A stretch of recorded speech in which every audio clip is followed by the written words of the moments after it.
안녕하세요, 차정원 선생님입니다. 우리 저번 시간까지 우리 호르몬에 대해서 배웠어요. 오늘부터는 챕터가 바뀌면서 방어작용에 대한 얘기입니다.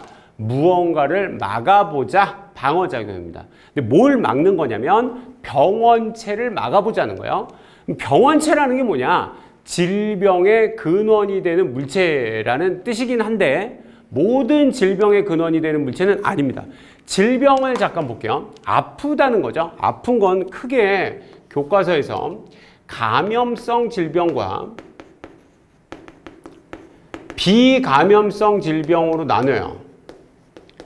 비감염성 질병. 비감염성이라는 건 이게 감염이 안 되는 질병이고, 감염성이라는 건 감염이 된다는 질병인데, 감염은 조금 이따 제가 말씀드릴게요. 여기 얘가 고혈압이나 당뇨병 이런 것들이 시험에 나왔어요. 감염성이에요, 비감염성이에요. 내가 당뇨병 앓고 있다고 어우 당뇨병 저리가 나한테도 옮을 수 있잖아, 이런 건 말이 안 되는 거죠. 고혈압도 그렇고 비감염성 질병이에요. 또 하나 혈우병, 남모양 적혈구 빈혈증 뭐 이런 것들 나왔는데 이런 것들이 유전병이 되겠죠. 그래서 요거는 여러분 2단원에서 배웠던 대사성 질환이에요. 그렇죠? 대사성 질환이고, 요거는 아직 안 배웠는데 유전병이에요. 이런 것들에 대한 병원체는 없어요. 그러니까 여기에 대한 병원체는 없어요. 병원체가 없습니다. 그러니까 비감염성 질병을 일으키는 근원이 되는 물체를 막아보자는 게 아니에요. 그거는 병원체가 없으니까. 그럼 뭐가 병원체를 얘기하는 거냐? 감염성 질병을 일으키는 걸 얘기하는 거야. 독감, 또는 뭐 에이즈, 또는 뭐 결핵, 이런 것들이 감염성을 일으키는 거거든요. 그 감염성 질병을 일으키는 근원이 되는 물체를 병원체라고 하고, 그걸 막아보자는 것이 방어작용입니다. 그러니까 모든 병원체가 아니에요. 다시 한번 말씀드리는데, 그래서 그럼 뭐 감염이라는 게 뭐냐?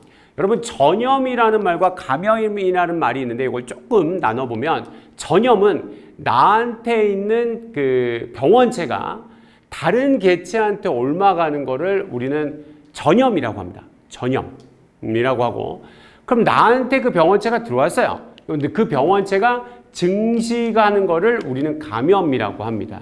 예를 들면 내 몸에 청산가리를 넣었어요.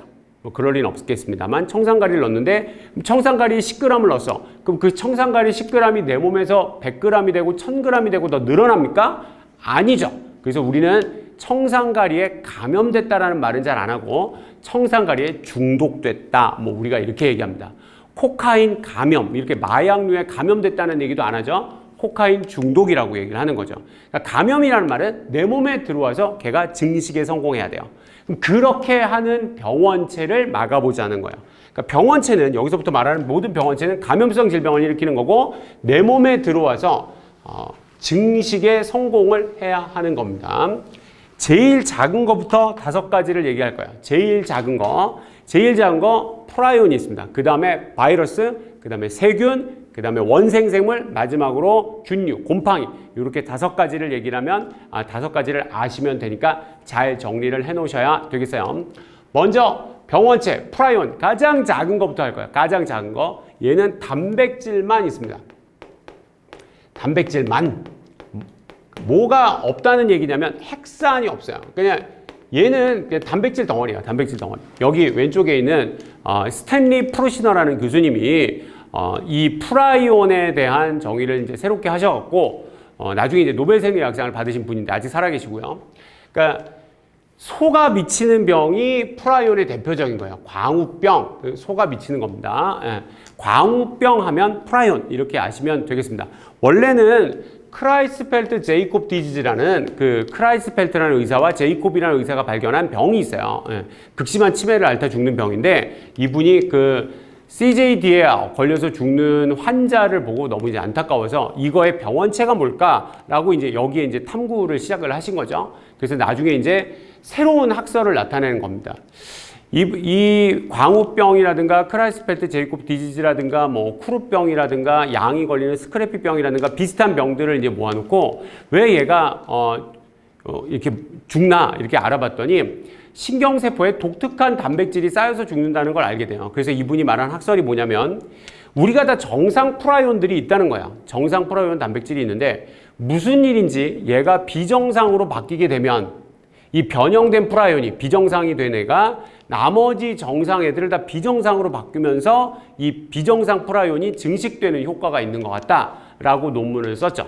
그래서 처음에는 핵산도 없는데 이게 어떻게 증식하냐 그래갖고 막 뭐 엄청나게 욕을 먹었는데 비슷한 뚝심 있게 계속 비슷한 그 논문들을 계속 발견해내면서 그리고 1990년대인가 90년인가 이 프라이온의 구조가 다 밝혀지면서 이게 맞다라는 걸 알게 되고 1997년에 노벨 생리의학상을 받으시고 지금 70대 후반이실 거예요. 이렇게 된 교수님이 되겠습니다. 가장 작은 거 단백질만 있는 거예요. 세포도 아니고 그냥 단백질만 있는 겁니다. 이름은 왜 프라이온이냐면 바이러스가 세포 바깥에 있을 때는 비리온이라는 단백질의 결정체를 우리는 비리온이라고 그래요.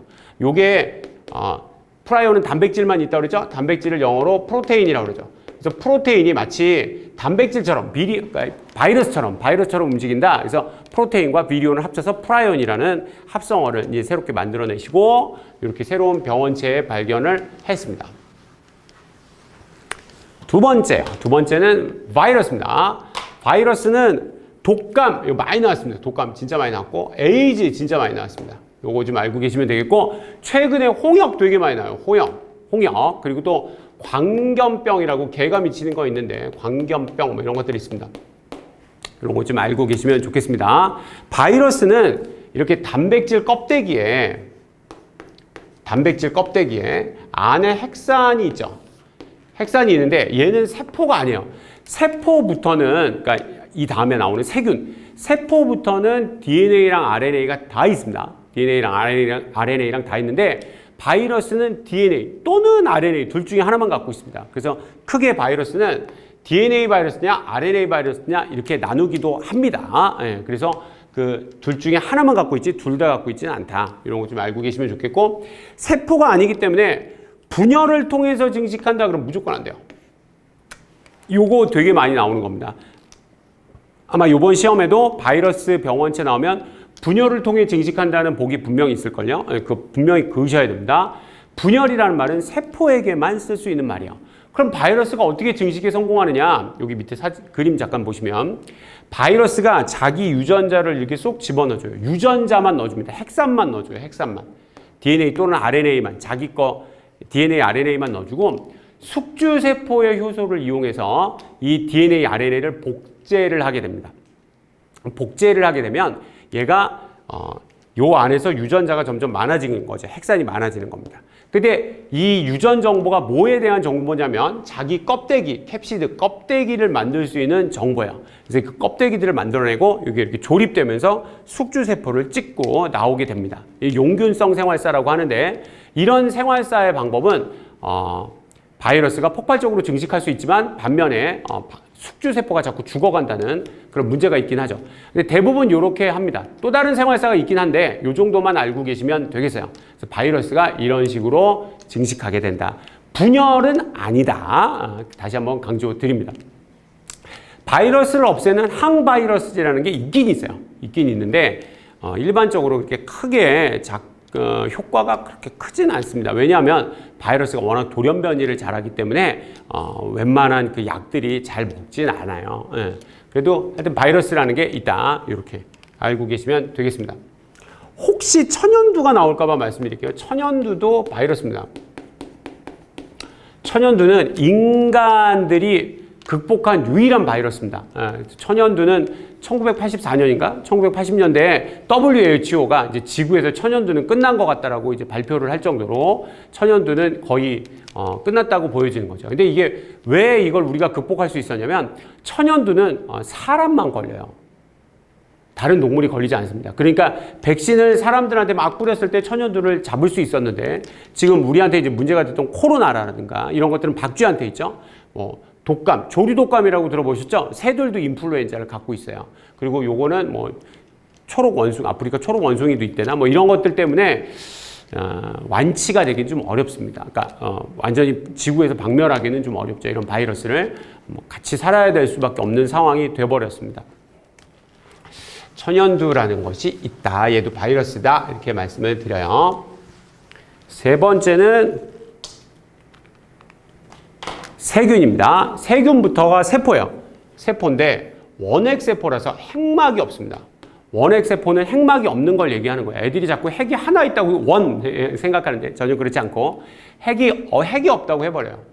하지만 뭐는 있다? 핵사는 있습니다. 아까 바이러스도 세포는 아니지만 뭐는 있었어. 핵사는 있었죠. 물론 DNA, RNA 둘 중에 하나 있었습니다만 핵사는 있었고 얘도 핵사는 있죠. 프라이온이 핵산이 없었습니다. 단세포 생물이에요. 단세포 생물이기 때문에 뭐 이거 안 물어볼 것 같은데 앞에 1단원에서 발생을 할 수가 없어요. 발생과 생장이라는 건 안 됩니다. 왜냐하면 발생과 생장은 다세포 생물의 특징이죠. 단세포 생물은 분열하면 이미 개체가 생식되고 유전되고 늘어난 거기 때문에 번식된 거기 때문에 발생과 생장은 할 수가 없습니다. 시험에 정말 잘 나오는 게 결핵이에요. 결핵이 압도적으로 시험에 잘 나왔습니다.